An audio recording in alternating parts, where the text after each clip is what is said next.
Trying hard, but you wanna be my friend. Ain't no place to hide, ain't no one to run to. Here we go again. Call my bluff, I'ma be here till the end. I'm the one you ride, I'm the one you ride to. If you don't wanna change, ain't no place to hide, ain't no one to run to.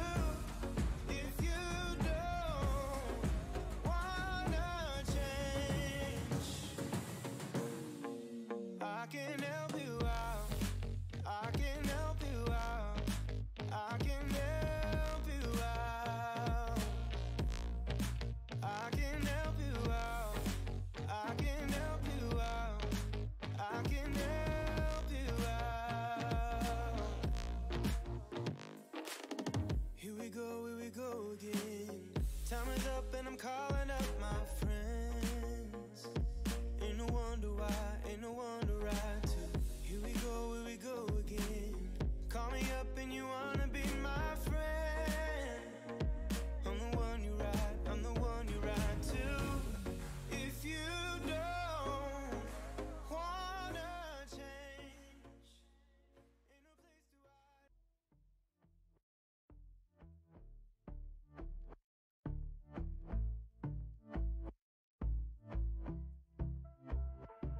And I've been chillin', watching the ocean with you. Baby up with a slow motion crew. And we up in our cloudlands when people change, but not us.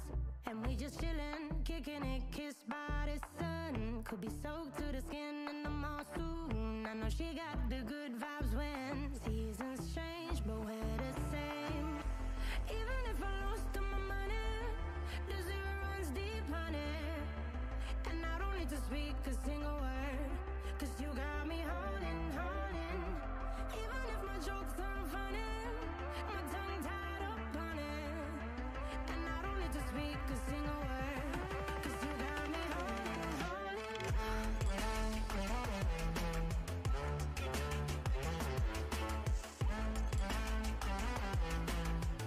'Cause you got me holding, holding.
Trying hard, but you wanna be my friend. Ain't no place to hide, ain't no one to run to. Here we go again. Call my bluff, I'ma be here till the end. I'm the one you ride, I'm the one you ride to. If you don't wanna change, ain't no place to hide, ain't no one to run to. If you don't wanna change, I can help you out, I can help you out, I can help you out, I can help you out, I can help you out, I can help you out. Here we go again. Time is up and I'm calling up my friends. Ain't no wonder why, ain't no one to ride to. Here we go again. Call me up and you wanna be my friend. I'm the one you ride, I'm the one you ride to. If you don't wanna change, ain't no place to hide.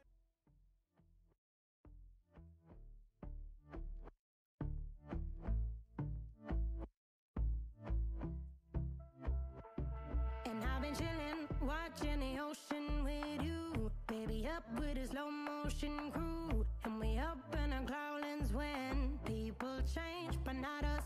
And we just chillin', kicking it, kissed by the sun. Could be soaked to the skin in the mall soon. I know she got the good vibes when seasons change, but we're the same. Even if I lost all my money, the zero runs deep, honey. And I don't need to speak a single word, 'cause you got me holding, holding. Even if my jokes aren't funny, my tongue tied up on it. And I don't need to speak a single word, 'cause you got me holding, holding. 'Cause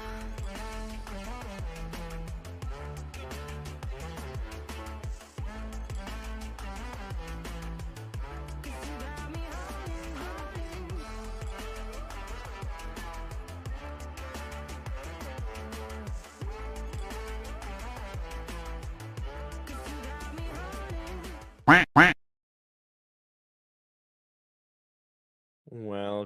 Welcome everybody for week 2 of QSL Season 8. It'll be myself, King Batu, leading the desk and cast here with, again, being joined by the one and only Ross, also known as Reporter Support. Ross, we have the Donut Kings here and the Frostwolves, both coming off some solid wins in week 1. We got Surtur now off the ban list, or where he is able to be played. Got a lot of exciting stuff as we already see some of these bans start to roll through. But a little bit of an intro here, I know, long to get it winded, but how you feeling about this first set? I feel really good. I'm really excited for Surtur. I want to see him in a comp level. I think he's going to be really good. I hope we see him too. I have a feeling he's probably going to get banned, but we will see. For those of you in the chat, this is the Abyss division of the Frostborn and the Grumpy Donuts teams. We will be having the Shallows team go playing, and I believe it's about 10-minute delay, so it should be a little bit here after. Make sure you're in the Discord, and you can see the channel Quackcast Smite, I believe is the handle there. So if you want to see that, go ahead and look over. Maybe have 2 tabs open, between breaks, flip back and forth. Right there, but as we're kind of catching up here a little bit on the P's and B's, no Surtur banned yet, so looking like we might see him as we have a little bit of magical focus here between Freya, now Oleron, and the Hebo, as well as some of the assassins, Thor and Cleo, who are pretty much all those characters, and so far in that first week we've seen make it through and make some strong appearances, and understandably why they're all banned so far. Yeah, I mean, it looks like they're leaving open a lot of things right now. You still got Maui, you still got Surtur. You got a lot of things that are open right now. I really want to know what the Donut Kings are going to be banning. Our last man, look like they're just going to ban Surtur. Straight up. Yeah. And it is the Surtur, so we won't get to see the Surtur yet. Hopefully we'll get to see maybe even the Shallows. Maybe I want to see some Surtur actions, like with you, see them at that comp level. But Donut Kings are technically the home team. So the home team, we have it where they get a pick if they do first or second pick. So they did choose the second pick. So interesting to see. Like you said, there's a lot of stuff open, more than 6. I'd say there's about 10 really strong characters that you might want in that first or second couple of picks. And when you only got 6 bans, that means something's getting through either way. But for most promotional, it's kind of been those magical ADCs, and we do have the Soul open, and we do have the Chronos open. So interesting to see where those characters kind of fall Time is on our in side. these first couple, as I'd love to see kind of preference here between teams, as they're all kind of interchangeable with what you want to do. You know, they all build the same similar items. They all hit very hard in that late game, as it is going to be the Chronos here for Frostwolves to start us off. Yeah, I mean, Kronos, I think, is an exceptional ban. I just want to see what else is the Donut King's going to be picking up. It looks like they did pick up the Ravana. I kind of want to see what their next pick is going to be. Hopefully, it's the Soul. Yeah, it could be the Soul. Now, the nice thing is, with the Chronos being picked up here for Frostwolves, I doubt that they're going to go picking both, so you really have a chance to just pick this up third. You don't need to pick it here. And I do believe, based on their last set, this probably is going to be a Ravana solo, as their soloner Mink Stinkus, formerly known as Brojli. Shout out to the boy. I used to coach him a few seasons ago, but he is very much an enjoyer of that character in the solo lane. But they're going to take some of your advice here. They're going to lock in the Soul. So both magical ADCs not banned away are going to get picked here. Yeah, I mean, they picked up Soul right now, which is pretty much respect right here. So next is pretty much what is the Frostwolves going to do to capitalize Wisdom shall on be the my 2 picks they shield. have. Looks right now they're hovering Athena. They locked in the Athena right here. Interesting pickup right here.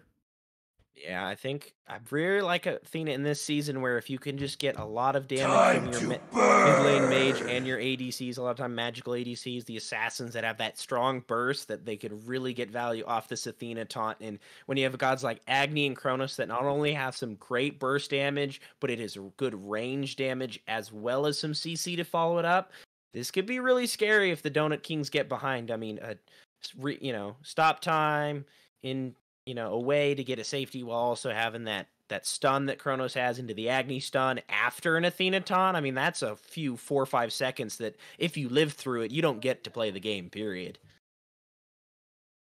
Yeah, I mean, right now they locked in the Agni right here, and I think right now they have a really good comp with both Kronos and Athena right here.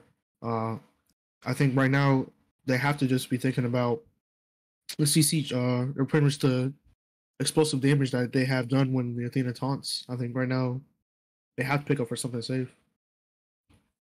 Yeah, kind of waiting on that last pick here for the Donut Kings. Is like I said, you pick the Soul, you didn't have to pick it here, but it does give you the flexibility. Do you want to pick your own mid laner here? Do you want to leave that flexibility for the Soul to be mid or solo? Do we want to just see a lot of the assassins that we've seen potentially mid? I mean, we've seen Naja and Cleo mid already in the sets that I've got to cast, and I'm sure there's been many more.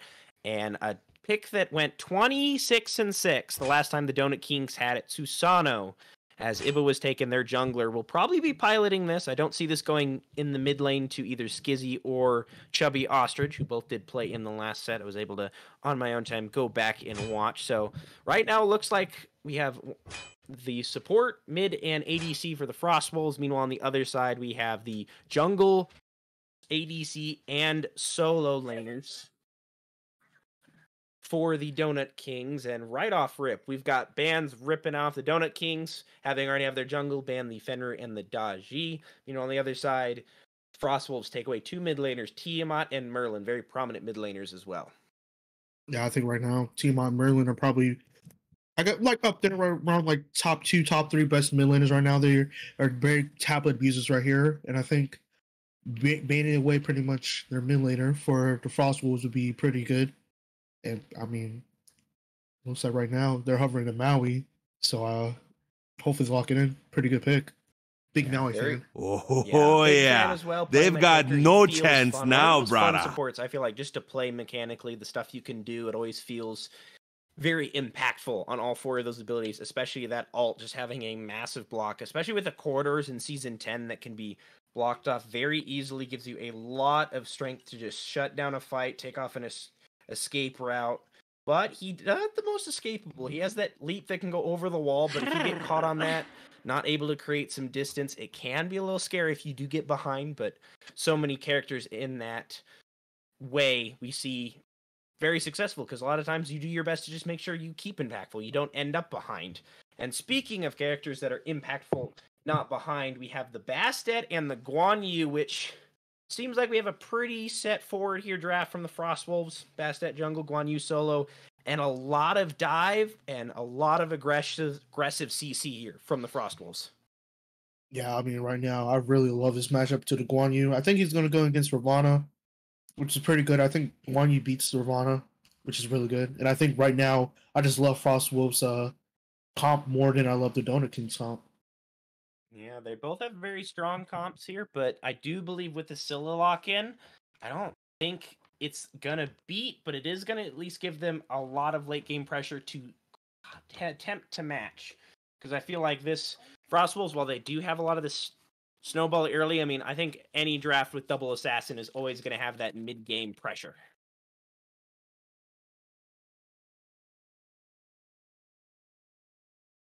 Yeah, I think. I'm sorry. Yeah, I think the yeah, I don't know what to say. Yeah. You're more than fine. Trying to get a kiddo from out underneath my legs. Apologize there, but yeah, we got the draft with the Scylla wraps it in. Does look like it is, as I said, we will have just to go over the rosters here while we wait for them to fully load into this game for you. It's going to be Mink Stinkus on the Ravana, Rushology on the Soul, Susano for Iba was taken, Maui for Leathers to Myself. Another support that he's played. I believe this is now I don't believe he's played Maui this season so far, so a third support in 3 games. And then the Scylla for only what I could assume would be Chubby Ostrich if he's here for both of these games here. And then on the other side, it should be for the Frostwolves. We have Artie in the solo lane, Corruption in the jungle. Kaizo will be taking the Agni mid. Rigid will have this Athena support, and ADC for Kronos for SM Specify. As we got the draft set up, we got the rosters here for what it should be. Any particular side that you're favoring? It sounds like Frostwolves for you. Yeah, I'm really favoring the Frostwolf right here. I think right now they just have a really good comp. I think their comp is just more of set in stone. They kind of know what they want to do. They just want to dive you. And I think right now, if the Donut Kings just can't figure out what to do against the dive, I think they're going to be in a rough predicament. Yeah, looks like we'll have a small bit of a pause here, as it looks like we did have the classic swap bug where it doesn't swap the characters here. So we will take a quick break here, and when we get back, we will have these rosters in game for you in just a moment.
again.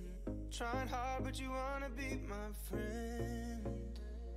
Ain't no place to hide, ain't no one to run to. Here we go again. Call my bluff, I'ma be here till the end. I'm the one you ride, I'm the one you ride to. If you don't wanna change, ain't no place to hide, ain't no one to run to. If you don't wanna change, I can help you out, I can help you out, I can help you out, I can help you out, I can help you out, I can help you out. Here we go again. Time is up and I'm calling up my friends. Ain't no wonder why, ain't no one to ride to. Here we go again. Call me up and you wanna be my friend. I'm the one you ride, I'm the one you ride to. If you don't wanna change, ain't no place to hide.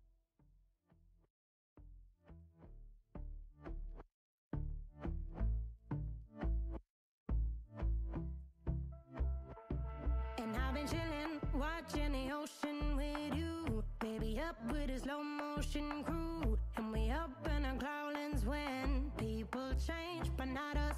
And we just chillin', kicking it, kissed by the sun. Could be soaked to the skin in the mall soon. I know she got the good vibes when seasons change, but we're the same. Even if I lost all my money. Welcome back, everybody. We are hopping right here into the screen here as well.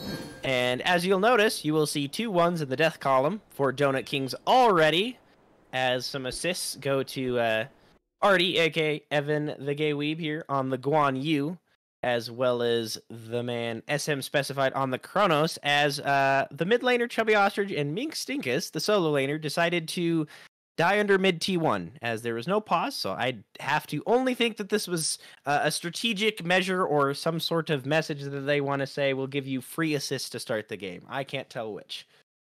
They just got to show who's dominant. They just had to show who's the dominant one, and apparently T1 mid is the dominant one.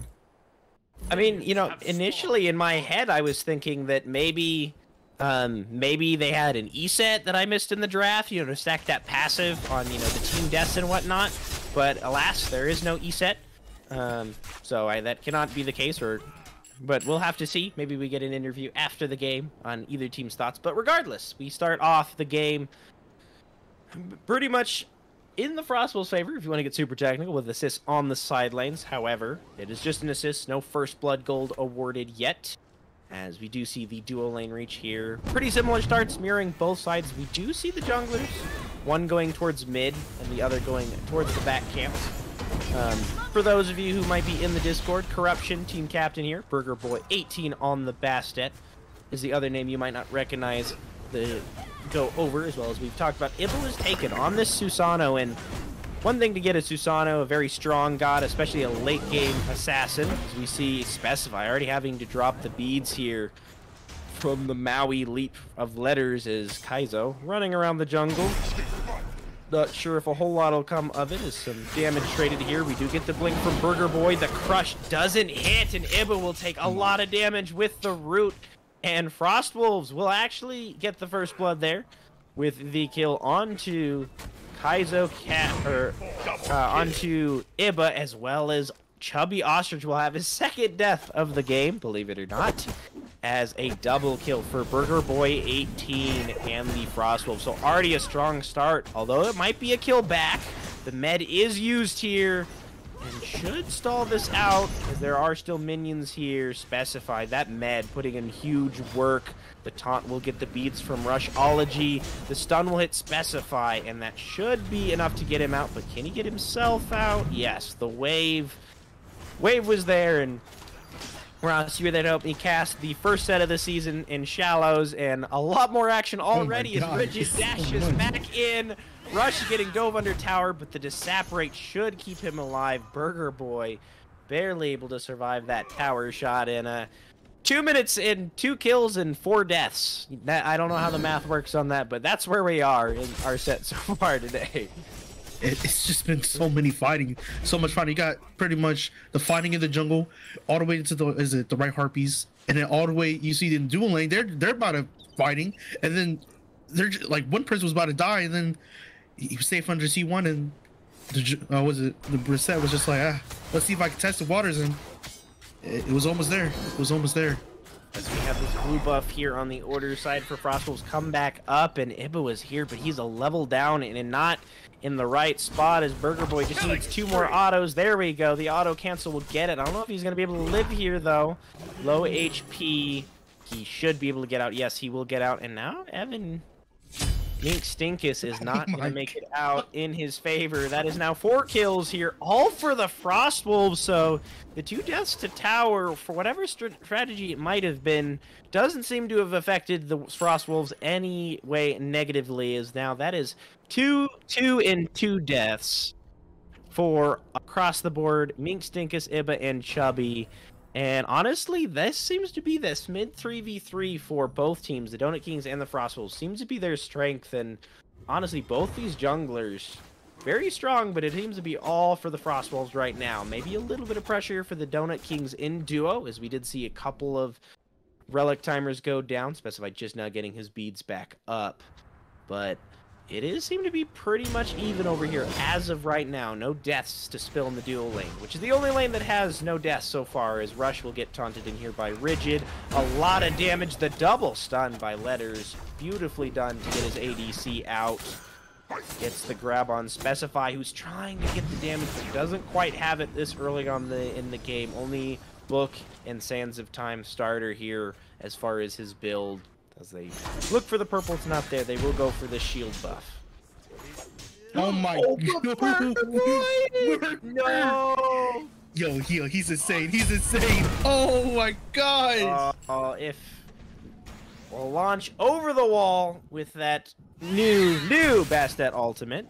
For those who know, she's had a couple of reworks over the days, and she's able to get it, but big chunk from the Syl is going to get him off those minions. Only going to give him 1. But Paizo here now playing aggressive on the Syl, who had to use the dash. The Athena ult comes in, but no follow-up, as they're going to let the get back to tower here. And it's Susana for Iba. We'll clean up those buffs, and already 4-0-1 on this Bastet, and Frostwolves off to a very strong start, just like they had in week 1. Yeah, the Frostwolves are an amazing start. I think those 2 unintentional deaths for the Donut Kings helped the Frostwolf out, and it looks like right now it's getting really rough for the Donut Kings. Hopefully they can turn it back. Yeah, definitely not out of it. As we look at the levels, only a level down in duo and solo, as Mink Stink is able to survive. The gank there uses the ult and did get an ultimate there from Evan, but Iba is going to come clean up and get on the board for the Donut Kings, able to clean up Burger Boy, and that's a big shutdown. He needs to make it out of here, though, as Rigid is dropping his buttons, but he does have Kaizo on this Agni with him there, but Chubby and Letters here. This could turn into a 3v2 very quickly. Juan is here to make it a 3v3, but I don't know quite whose favor that in. Rigid with the dash in. Mink Stinkus is also here, but takes a lot of damage for free. Looks like Frostwolves is going to back out. They drop the med to dissuade any sort of chase, which they do get. So all in all, just the pick there for the Donut Kings to get them on the board, which is big. However, not quite anything in return, as they're able to secure their own blue buff, and the trio returns to mid. Chubby gets haunted in. Like you said, a lot of action in this set. Very different from the previous set we cast last week. And speaking of last week, whole new patch with a little bit of item changes here. With some of the stuff happening with the book change in particular, as we do see that Chronos pendant for Scylla, and as well as the different starter rather than the Sands of Time. Kaizo on this Agni, though, still going for that book build, it looks like. Has the tablet, already getting that stacked. Also looks to be going Book of Thoth next as well. Yeah, I think I think we're gonna see a lot of item changes going throughout this whole thing. I think we're gonna see maybe a little less book, maybe more items getting used. Hopefully more. Hopefully we see some eyeball. It looks like Evans was getting a little bit too poked for his liking right there. Yeah, I think he saw that Bastet, wasn't quite sure if he maybe didn't recognize the Bastet was just dropping the buff, didn't have any mana, but respects the 4-1-1 Bastet, realizes that's not a 2v1 fight he wants to take, and plays it safe, uses the ult, and honestly, don't hate it. You think you've got it's a Ravana, you definitely can have some sustain in that lane, as he is stacking that Soul Eater. You already have your breastplate of regrowth, so be able to play that there, as you did go the TP, so no beads to start. As both of these mid laners poking the other support, but Chubby taking a brunt of this damage, but not quite enough here from Kaizo, as gets the Typhoon as well as the Mountain, just in case, as Chubby barely able to live at easily double-digit, if not single-digit HP there.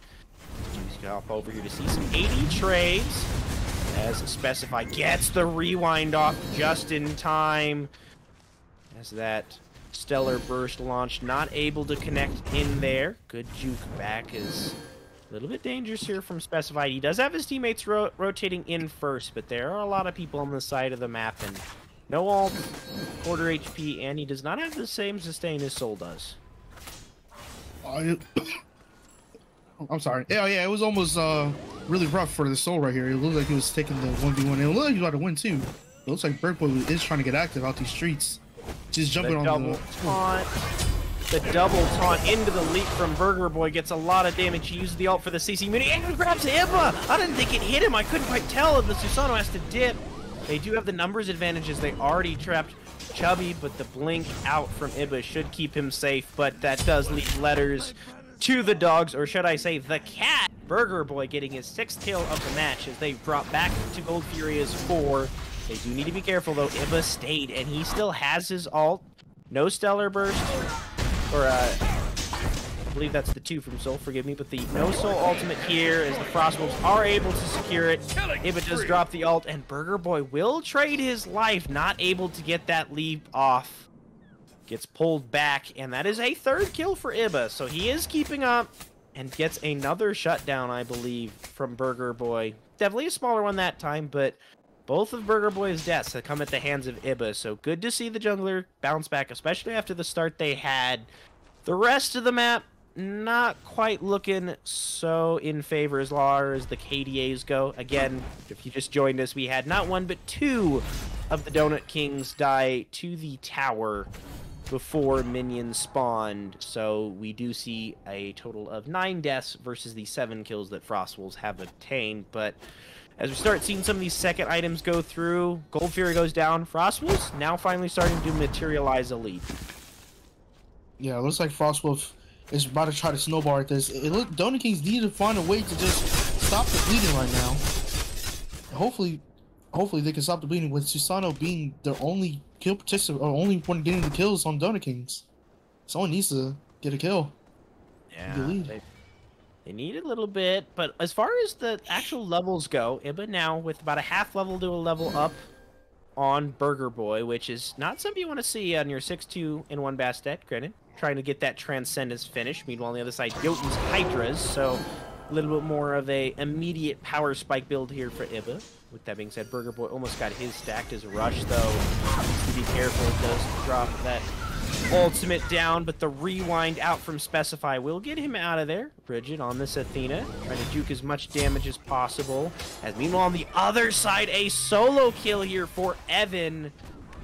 Pause this Guan Yu, which he might be able to rotate. Meanwhile, Kaizo, though, in a 1v2, he is able to get out, avoid that I'm a Monster. As now Burger Boy swung in. They actually turn this around, get the kill onto Rushology. Kaizo also gets a kill in mid before falling to Letters.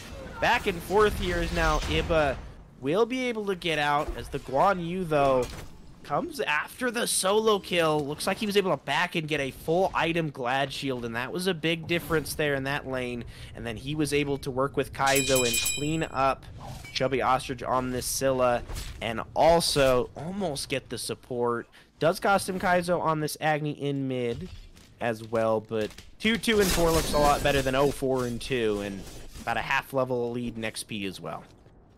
Yeah, it's just so many aggressions right here. They did get a kill on to Kaizo right here, but it just didn't matter when you got other kills elsewhere. You got a kill in both duo and a kill in solo. Right now, Donut Kings need to try to find a way to stop the bleeding, put a band-aid on the bleeding that's happening right now. And more bleeding of HP, especially from this Bastet, almost able to get the tick damage onto Chubby Ostriches. He will have to back already. And that's just going to be more XP here for Kaizo on this Agni. Letters, the only man with the kill besides Iba in the jungle. As not the character you necessarily want to have that kill, but when your mid already dies, you got to kind of secure it. As Letters will leap back to the tower. The stun to try to bait it out earlier, but doesn't quite hit.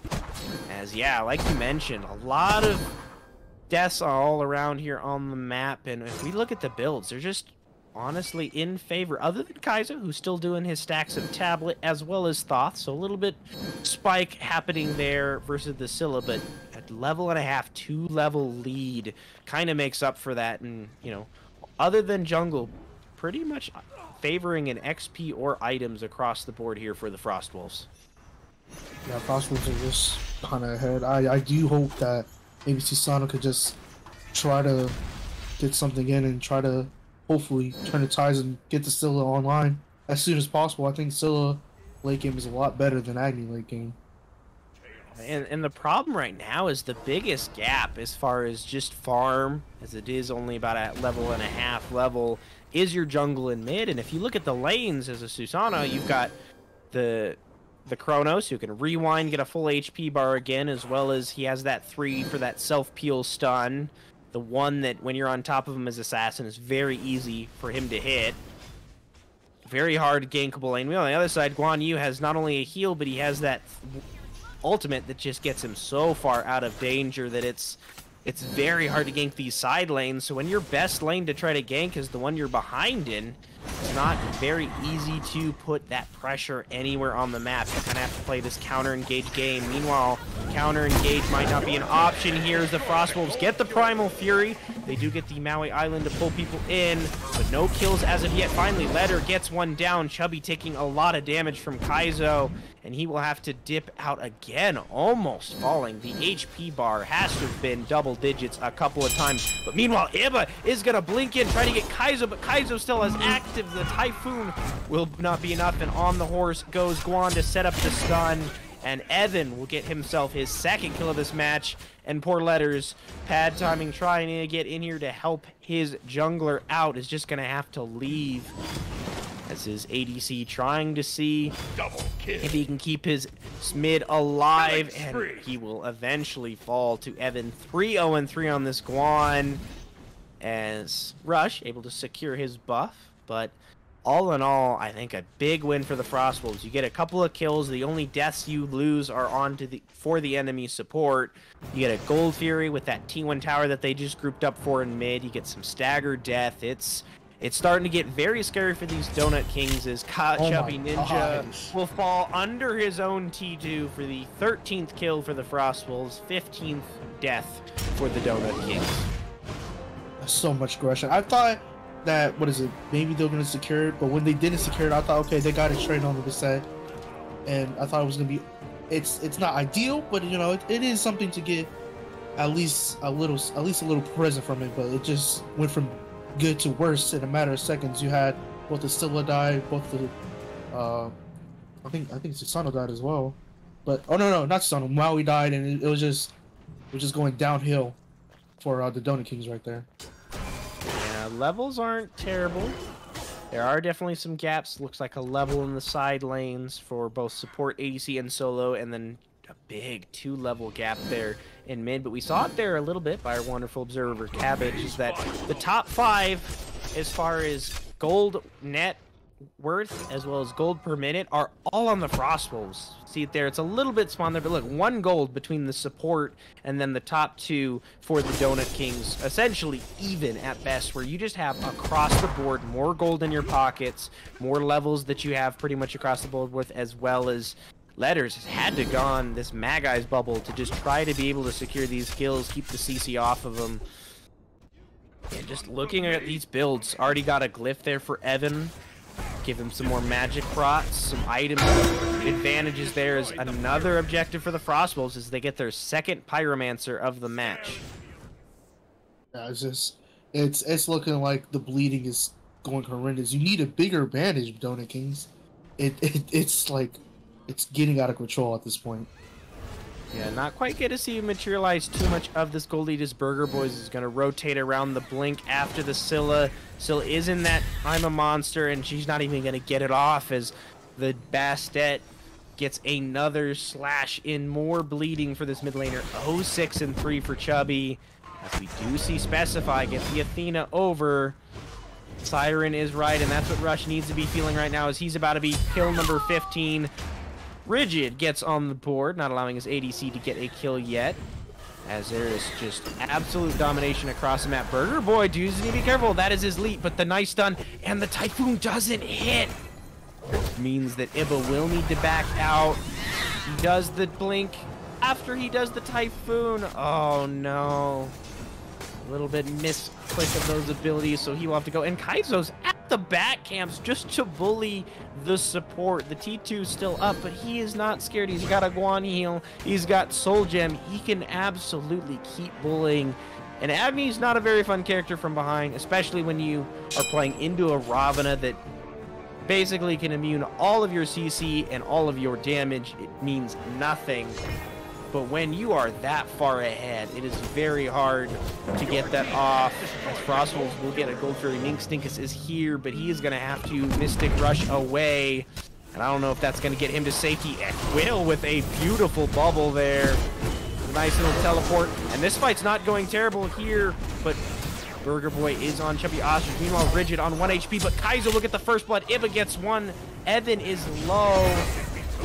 As Chubby is able to live, but his counterpart of Rush will not. 2 kills for 1 and the Gold Fury. Looked like there was a bit of hope there, but just some big damage from Kaizo on this Agni. Level 17 versus the counterpart level 14, just able to have a much bigger impact in these team fights. Yeah, it just seems like the Donut Kings were just like on different targets altogether. It just seems like they're not on one cohesion target. I don't even know if that's the right word, but they just weren't on one target, and then when the fight prolongs, it gets worse, and that's how the fight was going to be when it got worse.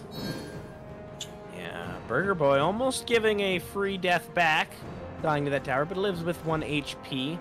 As we might get to see here, Specify is absolutely just destroying Letters. Not able to get the last hit though, and he has to now pop the rewind, which will get him back to full HP. And Iba's just going to have to let him go without that Typhoon. I think it was pretty good. At least he forced his ults. He's going to get it back. Get it back for like 120. Was it 100? 120 seconds? Yeah, it's going to be a minute before that rewind. And he doesn't have beats, so he is going to be a nice target. But I don't know if you're going to be able to re-gank there. You still do have the Typhoon up, yes, but you are 3 levels down. And your ADC is 3 levels down. Not the most gankable or enticing lane to gank. When we do get a moment, I'd love to see the damage numbers to kind of see how far we are as we now cross over the 21-minute mark. Wonderful observer here again, Cabbage, bringing it up for us. Is look at that damage, 4K above the next closest person, and 4, 2, and 8, 19K in about 21 minutes. He is absolutely dealing the damage here. Meanwhile, his counterpart is at 11K. He's got almost double his opposing mid laner's damage, and that I think comes a little bit to the build. Looks like this book build, while nerfed, is still probably the best build to go if this game is any evidence off of that. But we now see Rush over here on the left side, means that the Frostwolves, seeing him take that tower, they're gonna pull the Fire. Got about half HP. There are 2 members here of Donut Kings, but it is their 2 frontliners, not the most secure that you want to have here, and they're not even going to get the chance. The Taunt is going to get him out, and now they have to try to get out of here with their life. Mystic Rush over the wall. but on the horse comes the Guan Yu to see if he can catch them down. He will get the stun, and the damage here is not quite enough as a wonderful... never mind, I take it back. Caster's Curse, as Caster Kaizo himself will be able to dash in and finish off Mink Stinkus. Yeah, just not the character as you want to get that. However, a lot of farm grabs here on the other side. Chubby Ostrich able to reduce that deficit. He is behind a little bit. They're able to get, looks like 2 T2s, as if is going to get this mid one, as well as the dual one is down. But it might mean they lose their solo side T2. Big autos there from the Poly Rod Kronos. Yes, we are 22 minutes in, and Kronos has Rod and Poly. Be wary, all of the Donut Kings. So, yeah, you might not have gotten a ton of gold back in your favor, but at this point, you're just trying to get any gold you can, as level 20s are now starting to get hit by the Frostwolves. 3 of their 5 members already at that level cap. Yeah, it's just looking really, really rough for Donut Kings. You know, it's like they had almost hope during that Gold Fairy fight, and it's now dwindling. Their chances of gaining back that hope is dwindling less and less. Hopefully, they're coming back up.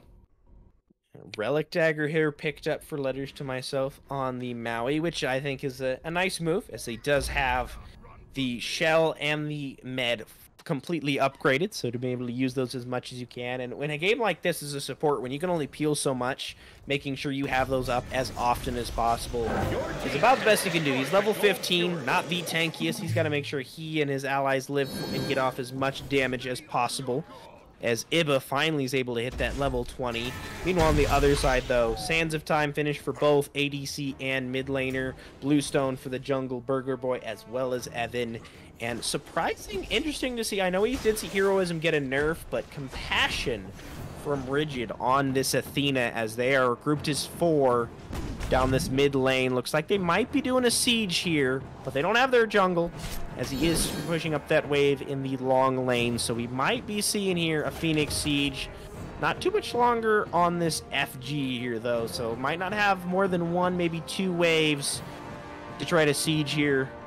But you've got a almost 12k gold lead to work with. This is a point where this could very much get the Donut Kings back in. If they're able to hold this siege, this could be a long time. But the minions pulled by Letters there as this starts the siege with the ultimate. Specify gets hard focus, but he gets the Phoenix, and that's what they wanted. So the Frostwolves are going to back out. But meanwhile, in mid lane, Iba's able to get the kill. He's able to just get out before the tick. Evan should be able to get on the horse and trade him out, but Specify very low without that rewind. The I'm a Monster not able to connect on anybody. So far, 1-for-1 between these junglers, and they lost that left Phoenix there. But all in all, considering the deficit in gold, not a bad defense there from the Donut Kings. Not what you wanted, but also not as bad as it could have gone. That was really good. That was pretty good defense. That's exactly what. It's not the worst case scenario. It's like the middle case scenario. It's not the best. It's not the worst. It's something that, you know, it's something that has to be there. And I think right now, Donut King, even though they lost their jungler, I think right now it's probably one of the best scenarios. You use one person without the Fire Giant, or has Fire Giant. Now it's a four-man Fire Giant. Now they all have to reset, and now they can start farming. Hopefully, get to winning, get their starters. Yeah, right now you're just trying to get these starters as they're starting to get finished here for the Donut Kings. Sentinels finish here for Letters. Some more prots to help out his backliners just try to live through these fights. Protector of the jungle here for Iba, which is a nice power spike with that Heartseeker. He has got a big boon here in the last couple minutes. And Evan stopping the back of Mink Stinkus, but there's nobody here to go with him. They go on him. This could be some big damage, but as I said, that he's got the horse. He's able to get himself out of there. Could have been pretty dangerous there, as we do have these fire waves, as now finally the Frostwolves are going to start grouping up for this fire. Not quite late in the day, late enough in the game to be EFG yet. However, with these minions pushing into Titan, it's going to be hard to try to put up a defense here. Someone's going to have to back, because that is a wave and a half now on this Titan of fire minions. Yeah, I think right now that's what the Frostwolves are doing. They're just hoping that one There's one person from the Donut King just has to go back. It looks like right now, it looks like a great initiative for Donut King right now. It was a good initiation, but the follow-up wasn't there. There were still buttons up for the other side, and now Donut Kings are the ones low. Ibba, right among four, he's going to get a massive Typhoon, but no follow-up. He's going to fall to Burger Boy, and this might be a bad fight here now for the Donut Kings. Low HP bars. They got a couple of them poked out. They're starting to spread out. Letters is going to fall next. He falls to Specify. And now where is this death ball going to go? Evan with the dash on him and the stun. That's not going to be 3 here for the Frostwolves. And they're not even going to worry about this Fire Giant. They're going to look for this Phoenix or potentially even the Titan. Chubby Ninja Ostrich on the Scylla and Rushology on this Soul are going to have to defend. And neither of them have relics. Aegis is going to be up for 5, and neither of them have ults. Meanwhile, Kaizo on there. They're going to blink and just immediately deleted. I didn't even get to see anything. Double taunt. Goodbye, backliners. Goodbye, Donut Kings. Your crown is fallen as Frostwolves take game 1 in a very hand-delivered fashion. Oh my gosh, Donut Kings, you gotta rethink the draft. Gotta do something. Find something. It's not looking good. Yeah, maybe it was those 2 deaths to tower right off the bat, or maybe it was just the Frostwolves having a more cohesive draft. We'll have to take a short break here, and then we'll be back to see if they can bring it back in game 2 and push us to a game 3. If you don't wanna change, ain't no place to hide.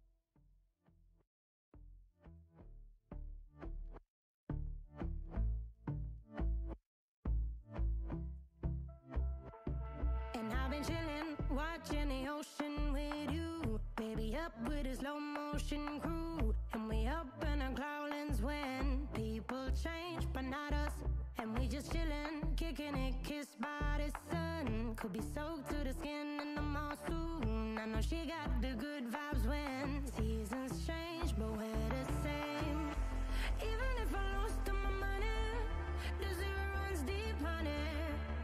And I don't need to speak a single word, 'cause you got me holding. Even if my jokes aren't funny, my tongue tied up on it. And I don't need to speak a single word, 'cause you got me holding.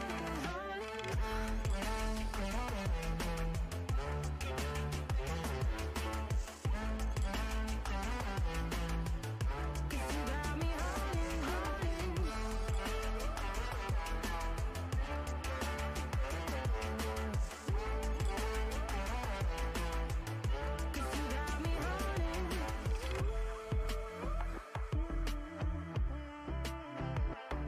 And I'll be running, possessed by a low, low voodoo. Fired up like a wolf on a full moon. And we're stuck in a la la land. The tides will turn without us. And I'll be killing time like I might be a cartoon. Take it in real life like haiku. I know we got the good vibes when pieces fall right into place.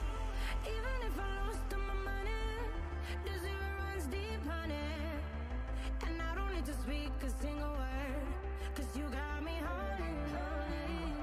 Even if my jokes aren't funny, my tongue tied up on it. And I don't need to speak a single word, 'cause you got me holding.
Baby up with a slow motion crew, and we up in our growlings when people change, but not us.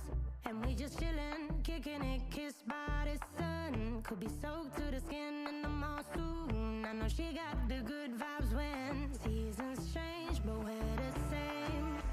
Even if I lost all my money, the zero runs deep, honey. And I don't need to speak a single word, 'cause you got me holding, holding.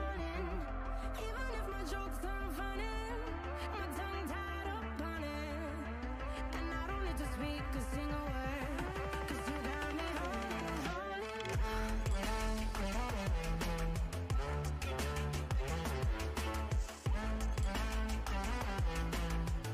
'Cause you got me holding, holding.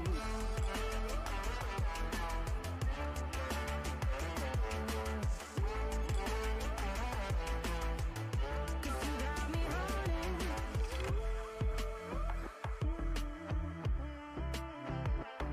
And I'll be running, possessed by a low, low voodoo. Fired up like a wolf on a full moon. And we're stuck in a la la land. The tides will turn without us. And I'll be killing time like I might be a cartoon. Take it in real life like haiku. I know we got the good vibes when pieces fall right into place. Even if I lost all my money, the zero runs deep, honey. And I don't need to speak a single word, 'cause you got me holding, holding. Even if my jokes aren't funny, my tongue tied up on it. And I don't need to speak a single word, 'cause you got me holding, holding.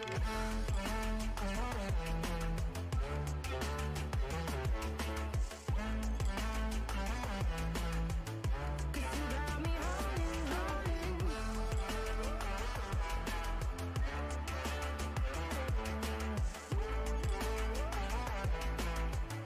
Cause you got me holding. Play me like a bass guitar. Simmer down and mess me up. Tripping like I'm Jimmy at Woodstock. Drive me around in your red Ford. Shivers down my spinal cord.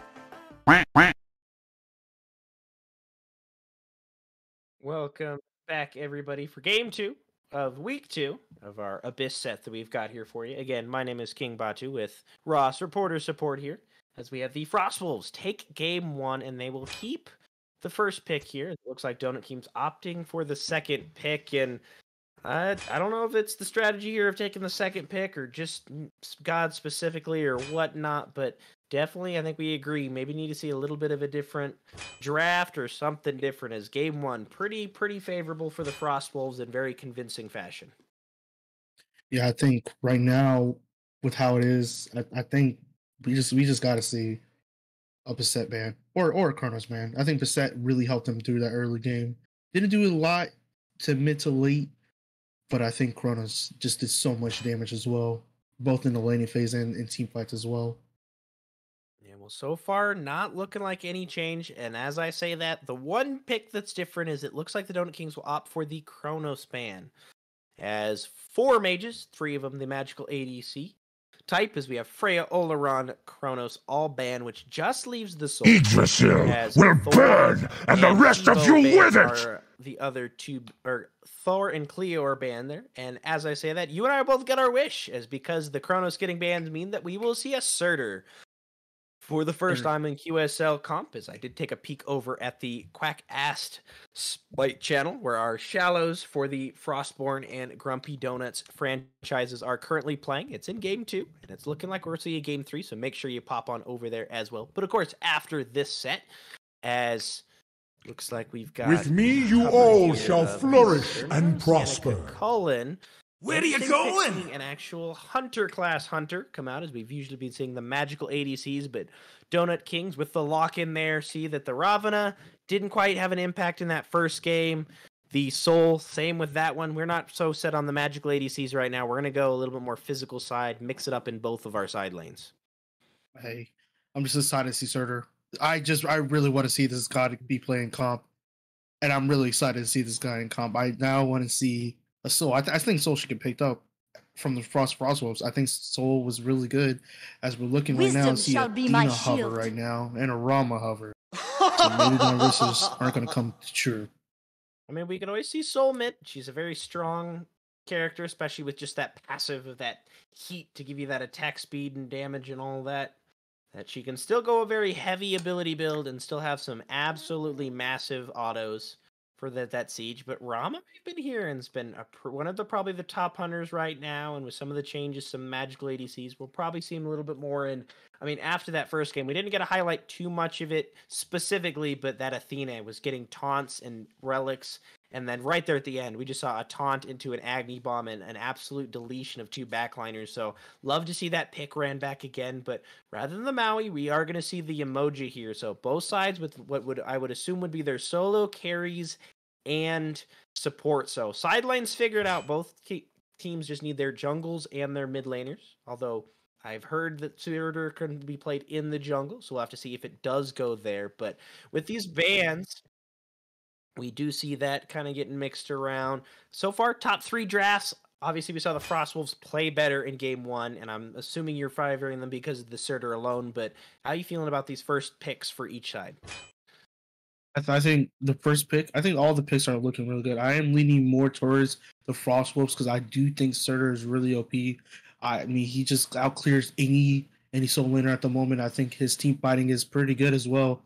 But I do want to see how the Umoja is going to feel. I think right now Umoja, it's still pretty strong, even though Maui's overtaking supports at the moment. I think Umoja is still pretty strong.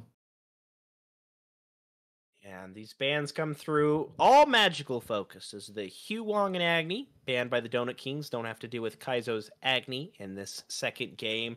And then the same 2 bans from the Frostwolves. Ban the Merlin, ban the Tiamat. Both very strong proc mages. They don't want to see either of them, so they won the first game. I don't hate them banning either of those away, but we will see new mid laners for, I would assume, both sides, as I don't think we're going to see the run back here for either team. Obviously, the Agni getting banned away, but should be interesting to see what we have working on both sides here. So taking their time on this pick, this is the kind of one that's important here for Donut Kings. It's going to be absolutely counter pick, so you're not sure if you want to go jungle, but also mid also doesn't really want to go counter pick, especially with Chubby in that last game. Was just getting hard focused by that Bastet, which didn't get banned here. So we could see a run back of the Bastet, or maybe they take it away, as it looks like they're going to focus in, and they will lock in the mid lane pick here for Chubby. Disco, strong passive, and I think with some of these side laners, could be a good pick here just for that alone. I think we just see the Bastet. I really like the Bastet coming into here. And I also think that Disco is also a very safe pick for Chubby as well. I think right now they're just looking for something safe because it looks like right now they're having a more dive comp, locking in the right attack score, which is now making more clear that they're just trying to keep Chubby safe. It is time for some Disco pick was fireworks! specifically for this Bastet. I mean, that root, she leaps on you, you root her there, kind of just stalls any of the damage of Bastet. And they are going to go for that Ratatasker with the Baba Yaga. Let me try that again. The Baba Yaga. Sound like I'm making a brew in that cauldron there. But Baba Yaga would be picked up in Frostwolves draft. Again, very straightforward. One of each class. Pretty set in stone where each character is going to go. And kind of with some of these changes, going to see how a couple of them go. I would assume we're going to see the book build again, especially on a character like Baba Yaga. And now for Donut King's Iba, who, like I said, went 26-6 on the Susano. It is open. The Bastet is also open. You have a lot of dashes here for the side of Frostwolves. I mean, Surtur being the only one without a dash. I mean, it could be a strong pick. And I mean, we saw what Burger Boy 18 was able to do for the Frostwolves in that first game. It might not be a bad pick to take away here. They didn't ban it. It wasn't taken away, but it's Assassins. There's a lot of options, and with only Cleo and Thor taken away, you really kind of have your pick of not only preference, but just matchups as well. Yeah, I think, hopefully they, looks like they're they locked in the Pele. I was thinking they could just pick up the Susano, but, Susano didn't look bad at all game 1, but I guess Pele works. Pele's pretty good. I like Pele. We love Pele. We do see the lock-in of the Pele for us. We got a little bit handy here for you, but it will be that Pele last pick for you guys. And honestly, I like the Pele pick. It does have some good chase on a lot of these characters. It does have some early pressure, which I think is something that draft here for the Donut Kings didn't have in that first game. But game 2, you see both these drafts alone. Who are you taking for game 2? Big starter fan. Frost Wolves, instantly. Love Surtur. I think right now they have a really, really good late game team comp with both Surtur, Baba Yaga, Rama. And I think with that being said, I think Surtur's just going to carry them. I love Surtur. Big Surtur fan. Yeah, we were talking about the junglers and their impacts in game 1. I think having combined the first 9 kills or something ridiculous, 9 of the first 10 kills in the first game. And when you have them each picking characters like Ratatasker and Pele, that is a big tone setter, I think, for each of these teams. It's really going to boil down to the junglers, because you got setup of Yamoja, the disco passive. I mean, CERN with the self-peel and even setup if they really get aggressive there.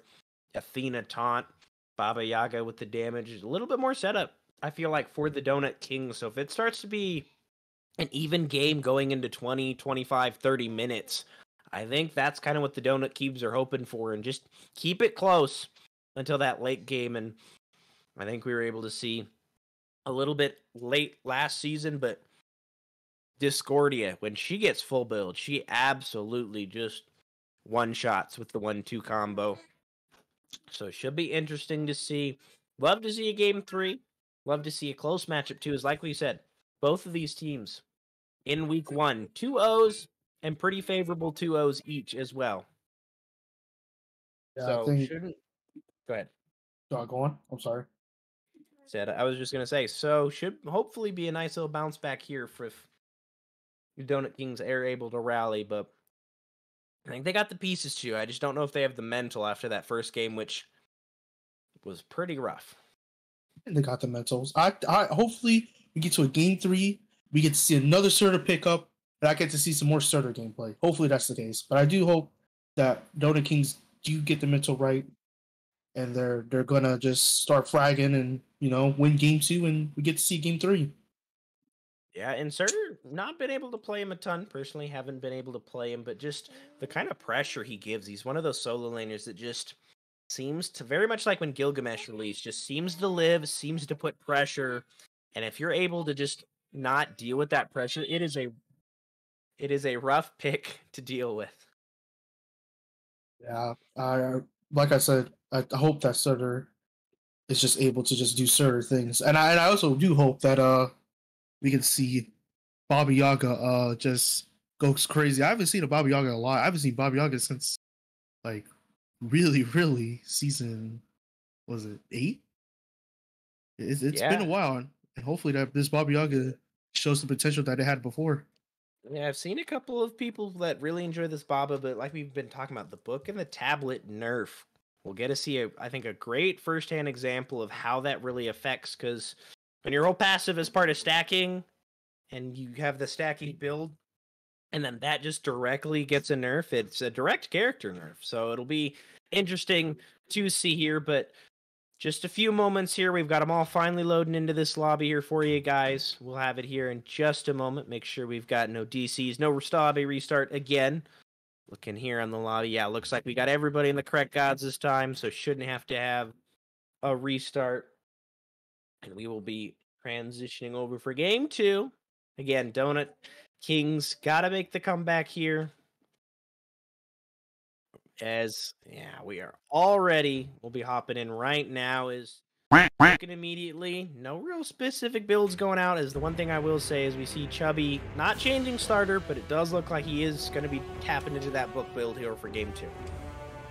I think right now he realized that book build was doing some major damage after game 1, because it was doing a lot of major damage with the Agni pick right there.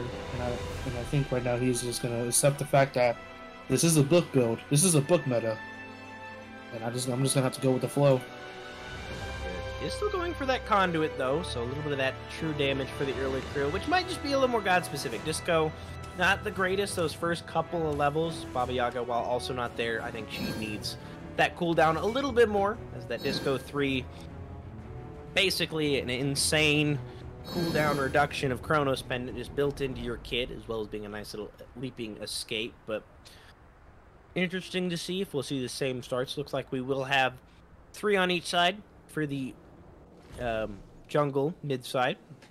Each starting those buffs over there, and the continual dual lane side start. Is I have seen a couple of starts though where the jungle actually starts over on the other speed, and there's just a straight level 2 gank when they're walking into wave. But interesting to see there. Burger Boy as well. Something interesting. Just going for that Acorn Rush. Acorn Rush here. No item starter, so it'll be interesting to see where he goes with this build, which I don't know if he is a crit Acorn enjoyer, but this is kind of usually the start I see if those who go the crit Acorn. He's also going probably going that Protector start as well, so will be interesting to see where that build goes. I'd love to catch it early, and also when he gets that start, that Acorn finishes, we do have the blink into lane. We'll get the beads. Does not connect on the stun, but oh no, I think the effect was there. But meanwhile, Kaizo, this Pele damage is insane. That was all Pele, and that's what we need to see here from the Donut Kings here in Game 2. A quick first blood. Not as quick as the death as we might have seen in the first game, but first blood nonetheless for the Donut Kings. The Pele just does so much damage. I think everyone needs to respect Pele's damage. I think right now she has to be up there as a really early pressure jungler. That and Fenrir has to be like the top 2 best early game junglers. Yeah, and that early kill, that little bit of gold is going to help her complete that item, get that Jotuns online right off the bat. But Chubby again getting pressured, but this time has that lead now at that level 3. And that's what we're going to see. The Surtur, we've so talked about over here. The soloing definitely needs to be careful with this Kakulin, the classic pressure god over there. We've seen many a character, notably Benji, and the SPL just absolutely run teams with that character. But the one thing I do also want to note on that kill as well is the shard choice here is both not only from Chubby, but also Iba here. Of these aggressive red shards. I forget what they're called. The claw shard. Thank you very much. Look at that. Just power right off the rip. And while the assassins did see a nerf to their pen early game, that power before anybody has any of those prots online is a big part of why that kill happened, as well as more pressure here from the Donut Kings. No buffs up for them to put it off of, but making sure that a little bit of that XP does get lost to tower. As we know over here, Donut Kings again having a little bit of pressure, as Rigid is definitely needing to be careful. Looks like they did get the buff, and here comes Burger Boy. Roll in by Specify here, the taunt onto Letters, but he is a tanky emoji. Gonna take that Riptide out, but Rushology needs to be a little more careful. Has to save that dash to make sure he doesn't get stunned out of it, and will make leap back safely to the tower. But Iba here with that potentially looks for a kill here on Kaizo, who is walking to the red buff. I don't think he knows. He doesn't at the last second, and he will lose his red buff with that failed gank.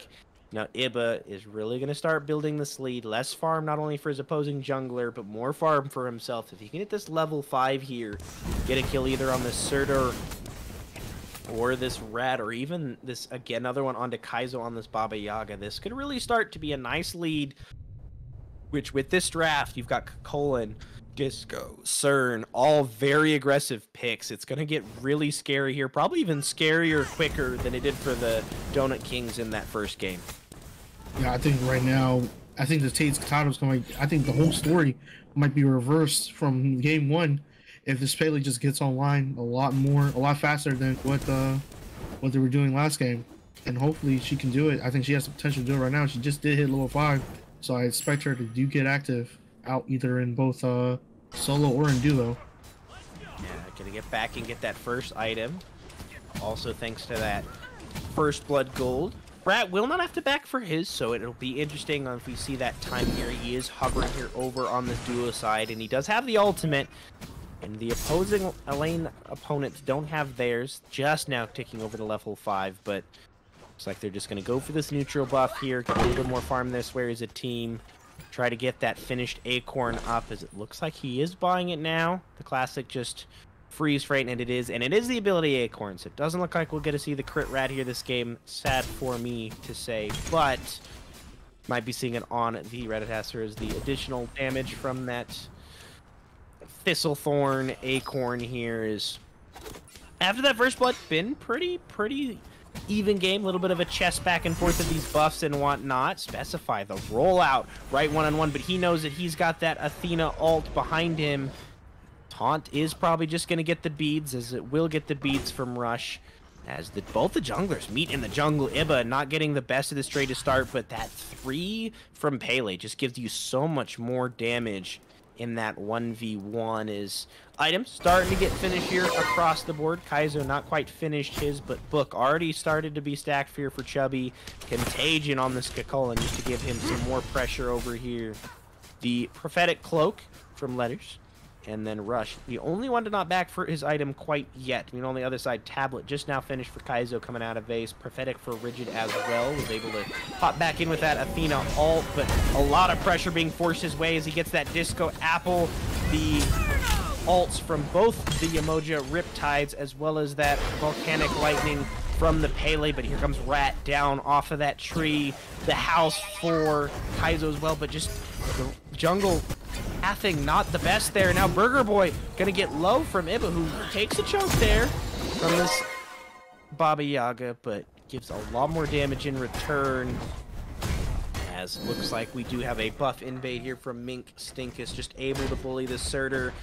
Very isolated lane so far this game in the solo lane, and again, another kill for this Pele. Took a lot of relics from both sides in that fight, and all said and done, only 1 kill to say for it so far, but a little bit more of a lead for these Donut Kings, and I'd love to see them try to turn it into a Gold Fury here in 3-4 minutes. I think right now the Donut Kings are taking a square from what the Frostfolks were doing in game 1. They now have a lead, and now they're just trying to run with it. But right now it looks like Collins might get a kill. He's about to get active out here. Another transformation here is gonna get that Defender of Olympus here from the Athena, as the taunt now, and Burger Boy here as well. Evan's gonna land down, and this should be the first kill if he doesn't fall in trade. Evan getting very low, almost getting the 1-for-1 trade, but 3 ultimates used right there, 2 ultimates there, as the Rat ult was not quite up yet, but they get 1 back on the board. That's going to be a nice little stabilization over in that solo lane. We'll have to see if that kind of evens out the pressure, but no rotation back on the other side, as there might have been for maybe a Gold Fury, maybe a pick in mid or ADC is a quick rotation, but that's the strength of Athena ult right there, able to get you across the map and turn that 1v2 that probably doesn't end up in a kill into a 3v1 that is just all but said and dusted from the minute that ult is channeled. Yeah, this really good stuff right there. I do want to see this this Rat try to get more try to flex on more on the lane, maybe even towards duo, because it looks like I would say that it looks like Rat's getting ulted and Rat's getting jumped from the wrong area. He did get out though. Yeah, he gets out. Does get that Volcanic Lightning as well that forces out. Got through the skies ultimate there from the tree hopping. But able to get to his team, able to get back. No invade, so ultimately just an ult for ult trade between the junglers. Also did get the vision or the claw shard there from Burger Boy, so a little bit less value out of that. But Pele all the way down here at this speed buff. Trying to see maybe she gets the Rat out in this 1v1 as Kaizo is getting caught out, and the River's Rebuke is going to split this up, but Kaizo does have that house getting a lot of damage onto Chubby, who's going to have to path off into the jungle, and now Burger Boy is here. He will get another death in this series here, but here comes Iba, but the only one low is the Athena support, and that taunt is going to give huge value, and with no disco for some AoE damage, should be able to get out. And even actually might be turning the other way as Burger Boy getting some poke up, but here comes the Colin. They definitely need to be careful of committing. And after getting that mid laner, they are going to go their separate ways now. Just a lot of fighting on their end, and a lot of good things. I thought that thought the disco was gonna be fun until the rat showed up and was just like, remember me from the jungle when I was at your speed buff? I'm coming back for revenge. And at the end of the day, the disco did fall down. Let's get that trade, and actually starting to favor the Frostwolves on those charts. We see gold, net even with that first blood down. XP a little bit in favor of the Frostwolves, but that could be just a buff or two from here or there. So unfortunately, that Pele get that early pressure here from the start, while still has it, and look to be going to just capitalize off with a second item, Bloodforge, not quite finished. Just a little bit there. That is the tier 2 for either Bloodforge or Devos, and I think it's safe to say we will not be seeing a Devo stack in the jungle. Hope to all we don't see that. Because if that's the case, I'm seeing that as a teammate. I'm probably thinking about that F6 and just call it a series. But with that, 2 kills, 2 deaths, no extra deaths. This game is... Burger Boy thought about a gank over here, but again, just that self-heal for Rush. Gets that root and cripple, so he's not able to even dash out of it. Nice taunt here, gets some good damage here for Kaizo. They're already half health on Chubby, as the full commit here does get the apple back, and he spreads it to the support. So nice damage here down from Chubby, but Iba's around, so it will force Kaizo and Rigid back. Didn't get the beads. They definitely need to be careful here in the future. The leap out of the taunt will keep Chubby safe, and very dicey on both sides. Here comes Iba, gets the Volcanic Lightning through, but they're able to weasel out back to tower, and now it's the counteroffensive. No! Letters is going to be able to get him, finish him off. Don't know if he's going to be able to get out, but the taunt should be enough. Never mind. A potion brew toss, little lob like playing baseball with your dad in the yard. Kaizo just going to toss him, bonk him on the head, and we'll trade it back. I think a little bit in favor of Kaizo as he gets the kill there for the Frostwolves. Meanwhile, Letters having to extend himself as well as his upgraded med to try to get it. And I think we see now, as our observers hovering there, why we don't see the crit there from the Ratatasker. It's because we also just see it from Specify, who goes up into the air, misses the first 2 shots, but that third one will hit, tries to get the arrows, and he's not gonna quite get it as he's now very low. Needs to be careful because Pele does have Blink. She has that movement speed on that tree. Look at that movement there. The Athena. Oh, what a taunt there. Oh my god. To keep safe. Didn't have it on the right away there. And the one. Oh my god. Please, F1, show us the HP. Yeah, it has to be single digits there. Oh, bro, 25 so we saw tapped up there. Legitimately, one more tick of that one coming back, and we have a kill there for the Donut King's shell just coming in time. Don't know if that shell did block any of the damage or was more of just that security blanket, but oh, tight roping it there for the Frostwolves, but is getting that lead a little bit back in favor of the Donut Kings. That was exceptional PO Athena right there. That Athena is like good right there. He legit saved that Robin right there. If Pele just ganked a little bit earlier, or is there something other than that? I think that Rama has to die, but Pele came in with the shell and with the mitigations, it didn't matter. He survived. Burger Boy gonna try to get up in the air after the dive, and he's gonna get bursted with the combination of that apple and volcanic lightning, and a little bit of a stumble here. Does have that transcendence, so that second item not quite having the value yet. Meanwhile, Bloodforge finished. Big power spike immediately here for Iba, and that shield can have a big impact here. It's about getting a selfish heroism shield if I've ever seen one early on, and that can have a very big effect. And another item that we saw changes in the bonus patch, Kin's getting a little bit more attack speed as we see Rush going for what would I can only assume just be going for the straight shred build. Is Specify, opt in for the crit. Probably why we see that ability Acorn build as we do see the Donut Kings grouping up for this gold. No one around except the Rama. Does have that ultimate. He is in the air. Not able to steal it though. First objective for the Donut Kings, and actually a little bit of a semblance of a lead now for them is Evan trying to set up this gank. Needs to be careful as he doesn't have a whole lot of mana, but he does have his jungler here. As looks like he will just leave as not enough mana there means no abilities from your solo laner, and might actually lead to a counter gank here by Iba. As Surtur, no mana, he might need to be careful to blink in, gets the knock up, and just look at that melee damage. Use the Volcanic Lightning just to make sure doesn't get into that ultimate, and the River's Rebuke to peel off the mid there. It should get Chubby out. Burger Boy is low. He's not going to be able to go back in to get that kill. And he's just going to have to leave the emoji healing and the turn damage too much, as they are trying to push this pressure down onto Chubby. They had him very much down in the first game. I believe 0-7 that he ended that game, but not quite same effect here. They got him once, but he's got both Book fully stacked and that tablet he's starting to stack. He's got a lot of damage in this burst to turn, and that Aegis used back as well.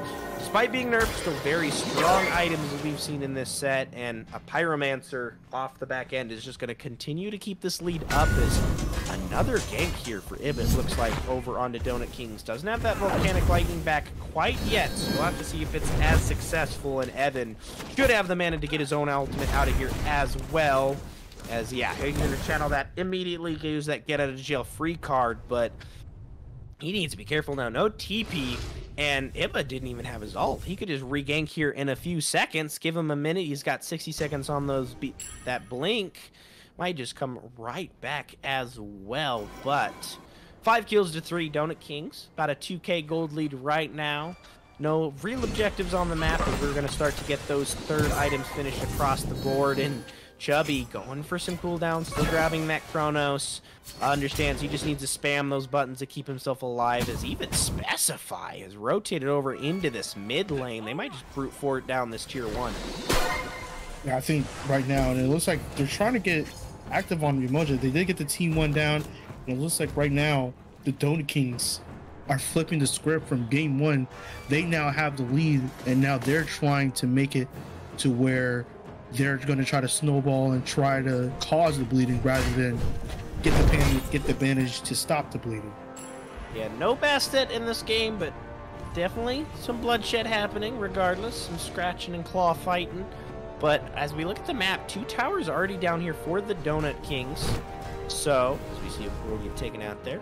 Buy your wards kits, wards win games, that's all I can say, but Specify those crits running through. He gets the rollout, he's channeling the Athena ult, and he's going to still be able to hop in that sky. Is that Volcanic Lightning not going to get max value, and the shell on landing means that this fight is going to stall out. Burger Boy thinking about landing down. He's got Kaizo here with him as well, but the River's rebuked in response. Iba's maybe going to weasel out, but he's trapped between 4. The taunt in as Rigid will actually get the finish on that Athena as the ADC is completely dipped. It's a 3v4. There's now 2 falling, and this is not what you want to see from the Donut Kings. A 3rd kill there. It was just a numbers game. 4 here for the Frostwolves, and look at even Surtur here from mid lane as Oni Fury's about to come back up as well. Let's just say the script is about to get rewritten again. It looks like right now the Frostwolves came back from it. It was a little bit deficit, but now they come back from it, and now it's an even game. And if they do get the Zoni Furies, it looks like they have a little bit of a lead they can step over. And without their soloing there, it's really not going to be possible for Rushology here to step up and contest this. No ultimate for himself. It means if nobody shows face, the Frostwolves are going to start equalizing this game back, and that's an Oni Fury too. So if they want to start getting active around these lanes, they already have 2 of the T1s down, so not sure if there's going to be a ton of gold happening off of that, but might see some of these towers start to come back here on the solo side. But Evan will blink in. He's got his items. He did his rotation like he should, but this Kakolin needs to start having impact. Level 18 already. Not rotating yet. Already has that upgraded glyph on that Heart Ward to give that extra physical prot transference. So a lot right now here on the side here of Mink Stinkus. Needs to have an impact, as we've seen both these junglers, Burger Boy and Iba, have some strong impacts. And other than that, no real difference other than that one fight where Specify was able to get some crits, get a little bit of damage and favorable there for there. But Iba gonna try to gank onto Evan again. Just gonna force out that ultimate as Surtur actually looks like he's going to go back in. He knows he's got teammates on the side of the map, but Radalt come down to land. The Frostwolves will get the Pyromancer as the Volcanic Lightning used to immune the knockup. No beads there from Iba, so he will back to base with that ultimate down there. And already both supports now having a Julio buff, as some people like to call it. If you know, you know. As the first tower falls down here for the Donut Kings. Rush not showing up and rotating. We'll get that T1 in the duo lane down, and we're back to basically an even game. But like we were talking about a little bit, I think if you can keep this disco on par, keep this going to this late game, other than the specified crits that can kind of throw a fight one way or another, I think this is kind of okay with the Donut Kings. Sure, you had a little bit of a bigger lead in this mid-game. You've lost a couple objectives off of it, but by no means are you out of this game. And I think compared to game one, that's kind of where you want to be. I think right now, I think XP the Frostwolf do have a little bit more of a lead, but I think right now, gold-wise, they are in the same up as it looked like. Eve Evan was in the T1 and got destroyed by two-man game, but it looks like Big Burger Boy might be trying to clean it up. He gets the dash on the kill, and the Volcanic Lightning will come up for Iba, so it'll be a 2-for-1. But meanwhile, in mid lane, Rush is in there pretty deep. The shots down will go, but it'll actually be Rigid who gets the last hit. Masterful shooting there by Specified hit both those, but not needed on the second one, as they will pick up Rush, as well as getting both of his relics here. This crit build now starting having this effect for Specify as a taunt with just a couple of crits. That's a lot of burst damage. You only need one or two Baba Yaga abilities after that, and you probably have a dead carry or backliner just instantly. Look, it looks like right now, Frostwolves is going to late game, and it looks like they're easing it right in. Baba Yaga is now finally getting some items on, and it looks like right now, his Rama has crit. He fully stacked his rage, and now it's getting really, he's putting a lot of pressure on Donut Kings to hopefully close it out, because they did have a lead going into this, and now it looks like it's now turning to even. Yeah, and with that Death's Toll able to go for either that more sustain, which he might not even need with that Aussie, and now a Rage fully stacked and a Deathbringer. So a lot of crit, or you can go for the other one, the Death's Temper, which just gives you so much power in that late game. And you're right, this is definitely setting a timer for Donut Kings, where unless they're able to consistently get Specify out of these fights, which we've seen the field that Rigid's done on this Athena with that ult, with the ult himself, as Iba gets caught out near the Fire Giant. Looks like he was just trying to get a counter ward down, and it might have worked, but he dies for it, trades his life, and that's a little bit of a shutdown there. Burger Boy able to dash away from that. A little bit of poke through the wall from Chubby, but not a ton of damage shown yet, as they are semi-grouped. Oh, duo lane, dash in from Specify, and we see just the value of those crits. Tries to hide out of sight behind the wall, but Specify only needs one shot, and that Deathbringer spike really being felt here by the Donut Kings. And they're better going to have to see some Spectrals from these frontliners if they want to continually get this man down, because without some CC, without those Spectrals, it's looking very scary here. Specify could very easily run this late game.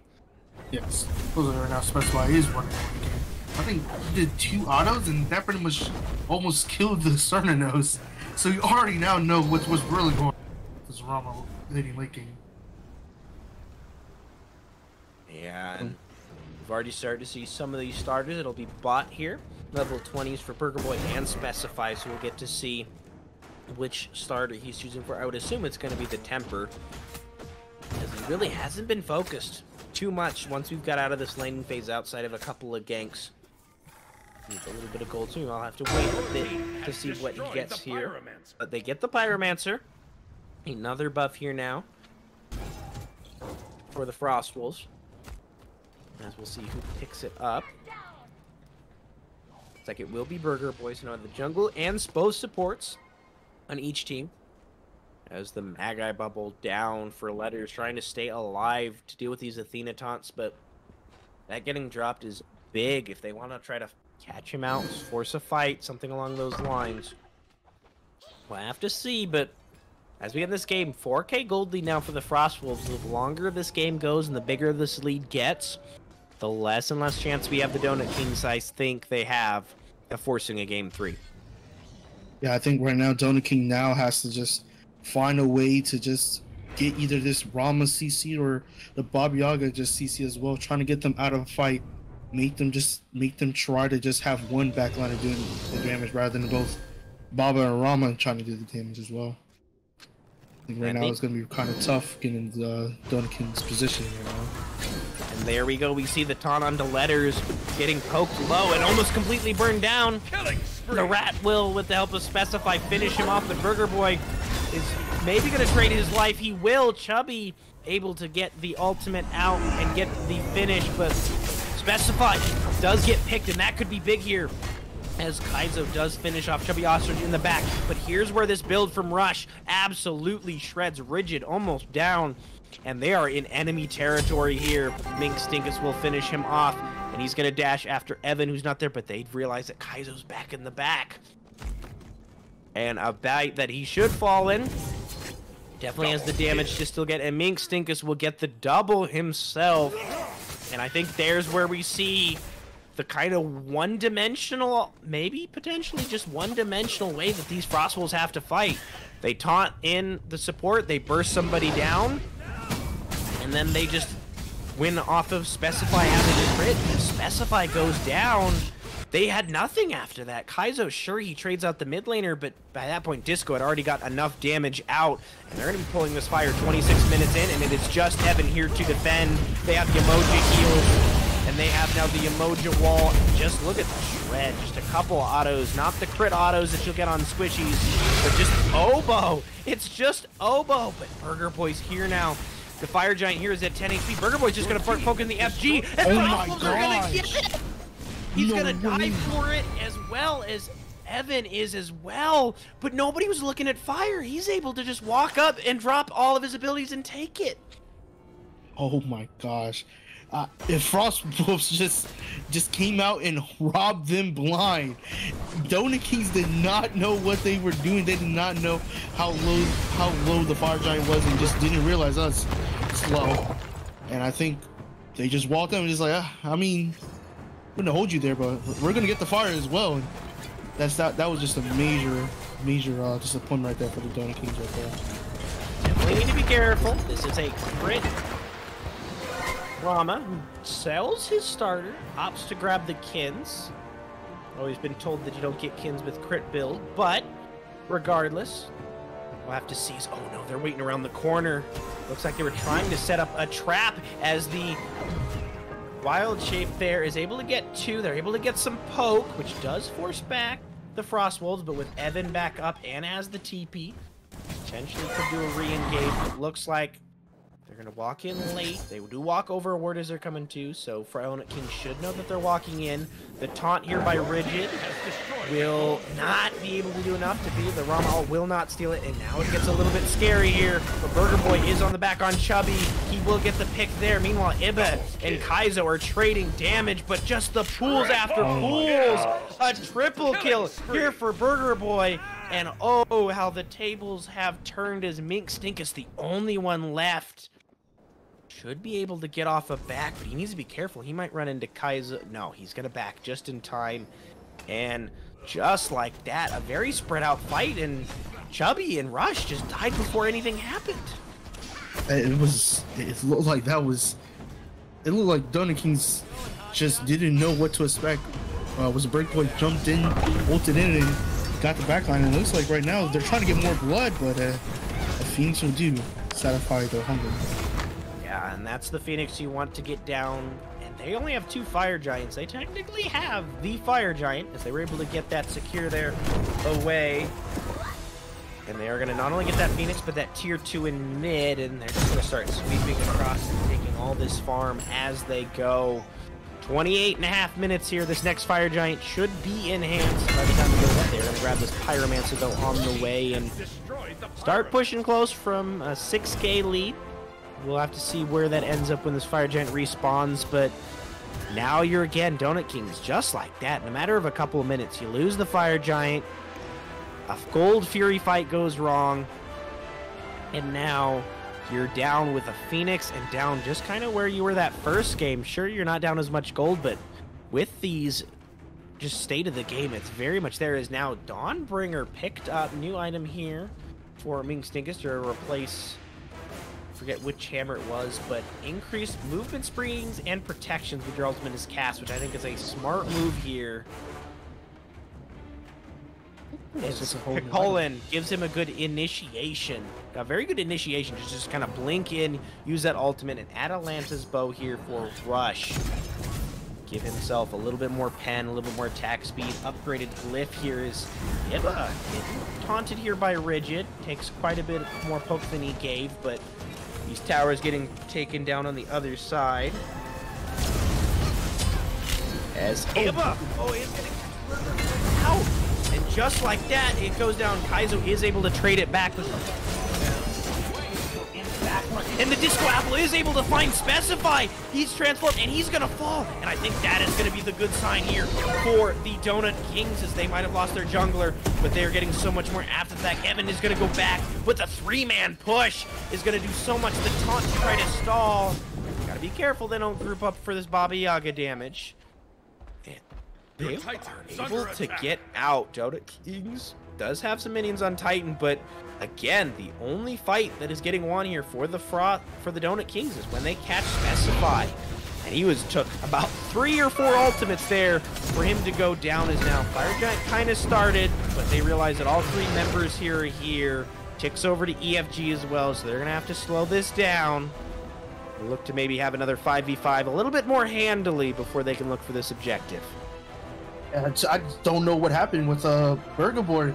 All of a sudden, he just gets absolutely deleted by Pele, and then that whole fight turns really, really bad for the False Wolf, because right then and there, it looked like the die between Minkus and Iba was just clear, and that's how they kill Specify. And when Specify was out of the equation, it was a full-on retreat for the False Wolves. Under attack.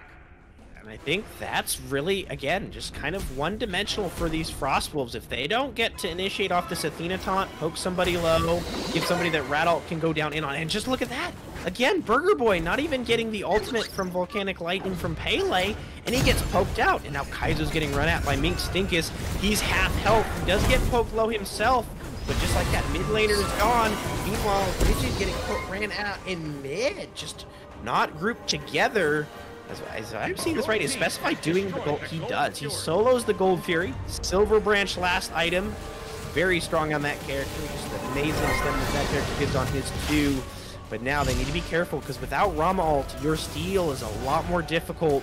Rat doesn't have that up in the sky branches, but here comes Iba, and he's able to get Kaizo! He's able to get Kaizo. That Bloodforge shield is huge. He gets a double kill now. Mink Stinkus needs to be careful to not to fall. Donut Kings will get it, and now landing down on him, but he's gonna get walled off. He doesn't have that ultimate. The Fire Giant falls and will fall again as Evan goes down, and they're able to back his 5. They are gonna lose that duo Phoenix again. And they do have Oni waves and an Oni fire wave coming down left, but EFG 3 down. We might be seeing a game here from Donut Kings if they can get a successful siege. Like I said, it was just another thing where it looked like they were just getting picked. They weren't grouped, and all of a sudden they got what they needed. They killed the Baba Yaga, and after that, that's when it started getting collapsed downhill. They killed the Athena Rex right after that. Huge Yomojo right there. And they captured Evan right after he got done ulting. That was a really good cleanup on the Donut Kings, and even in the fire. I do expect them to just come back and regroup from it. Yeah, and I think this is where it starts to get scary. I mean, some of these late games, when it's this close back and forth, it kind of becomes a chess game of, okay, here's what we can do to win. And then, oh, but here's how you can win off of you doing that. And it goes back and forth. And now that the Donut Kings have found a way to win these fights without getting Specify, where, hey, if we just don't let them group as more than one together, we can just destroy them with the pressure that we have. If we just get our poke off better, which they definitely have a lot easier poke with this Pele versus this Rat, and with this Disco that can get some taunts into these 2-mans, and being Stinkus, now that he's got that Dawnbringer hammer, seems to be pushing a lot more pressure here off the side as Kaizo can little bit poked out from this disco, and I think this is where we're seeing just kind of this poke battle right now going on. They have a lot of time where they can just sit here. I mean, this is the Phoenix that's down. As long as they're clearing these fire waves without getting poked out too much. Mink Stinkus, though, is going to blink in, and I think that's the go button. He's getting pushed down very far, but the Rivers Rebuke is going to split up this fight, and Burger Boys is going to fall to it. Evan is trying to get as much heal as he can from his backliners, and he's going to go in, but he's not going to get anything off of it. A huge triple taunt, though. Evan's going to get the double, and that's going to be the fight. Rigid gets one as well. Kaizo cleans it up, and Iba's the last one left. Oh my god. And just like that, it falls apart. What happened? It's just a huge 3-man taunt. Just sets up so much burst damage, and just, Iba, don't do it. Iba, there's 4 there. Don't. Okay, Iba's not going to go in. Yeah, our observer agreeing with us as well. He's going to have to find a spot to back because they're just running it straight down mid. They're going to get just another Phoenix down. I don't think they're going to Phoenix. I think that's game. I think that might just be game. They just have to. Yeah, they're just trying to go for the game. They have no minions. But Pele is just now gonna back, so they need to aggro this right. But the stun and taunt overlap, so Iba is gonna get some burst. Oh, what was that burst there? Burst from the Baba Yaga and the silence on the one. And that's gonna be the set there. One team fight off, and just like that. Kind of a back and forth game. Love to see that from the Donut Kings, but unfortunately there, it is going to be a 2-0 set here from Frostwolves, who are going to stay undefeated on the season. Just that whole engagement for the left Phoenix, that blink into what is a stun with the scissor. I gotta say that's what started the fight. That's also what made the fight turn into their favors, because right then and there, it just looked like they knew exactly who they were going on. Ratataster came in ult, even though he died from it. He did came in ult, and he spun that block, and got all the kills they wanted. Got all the pressure they needed, and it just went bad hills from the Donut Kings. We'll take a moment here to see if we can get any of the Frostwolves in here for a post-match interview. But yeah, Frostwolves, nice 2-0 set, and I have to say, commendations there, as they did push it. They had a lead, they got some objectives there, made it a lot closer, but I think they just couldn't figure out how to siege, and that's a big one there, unfortunately, there for them, as it looks like we will be getting, I think we'll be getting the mid laner here for Frostwolves here in a second. Hopping up here, I don't see his channel.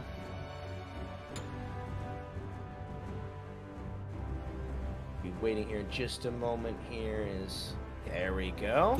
The goat, we have Baba Yaga, the mid laner, the Baba Yaga, who absolutely destroyed on both Agni and Baba Yaga. Kaizo, a little bit of an easy game for you guys. Game 1, kind of just a continuous chipping away until you guys were able to end there. Game 2, a little bit more sketch for you guys, a little bit back and forth, but some good defense sieges there, and some nice, I have to say, some nice setup for your frontliners there for you. How'd that set feel for you?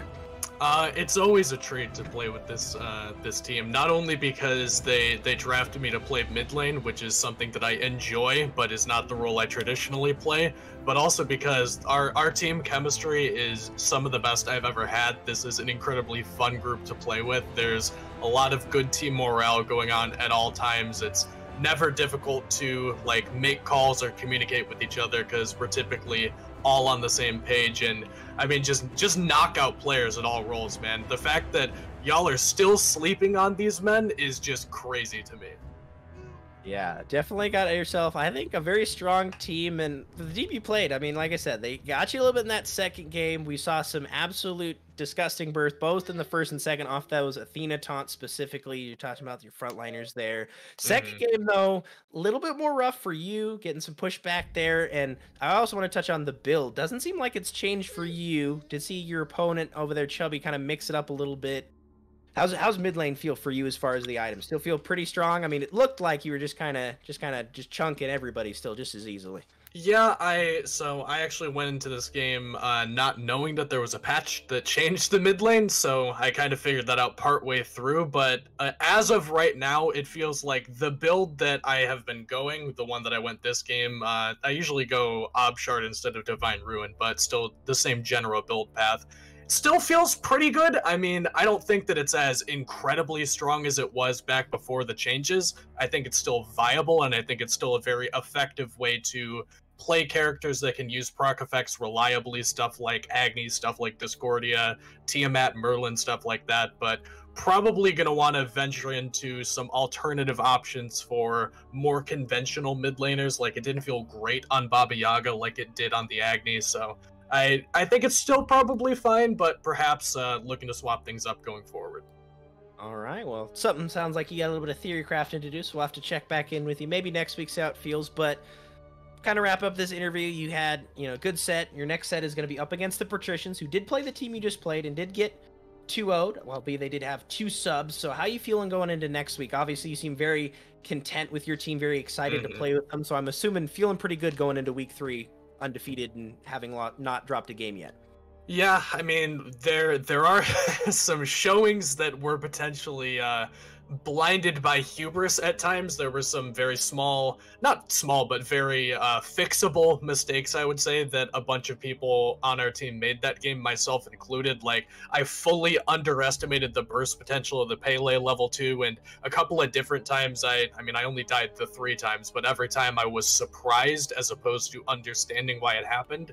So I think that we've got some stuff to maybe take a little bit more seriously, but I don't see a likelihood that we end up dropping a game to our next opponents or any opponents. I think that we're going to go just clean 2-0s all the way through until playoffs. I like the confidence, but I also like the respect, understanding that there's always that potential there. And again, Kaizo, everybody, appreciate you for going in there. Any shout outs before we end the cast here? Shout out to you guys, man. Thank you for putting on this production together. Thank you for Cabbage for running the actual production for us. Always appreciate the guy behind the camera doing all the hard work, and looking forward to seeing what the rest of the league has to offer us. But know that if your name's up against ours next, you are on the chopping block, so you better get your stuff together. Yeah, and with that, we will wrap up here again. A 2-0 here from the Frost Wolves to go to the season 2-0. Dropping gaming, while on the other side, we do have the Donut Kings. Will have a little bit of regrouping next week, see if they can kind of bounce back, as they do have the Swarm. So we'll have to see how their matchup plays this week and how that'll go. But for you, then, thank you so much for showing up here for week 2 of our match. If you guys do want to, go over to Quackast, one word, AST at the end of Quack Smite, as their set is in a game 3. So if you want some more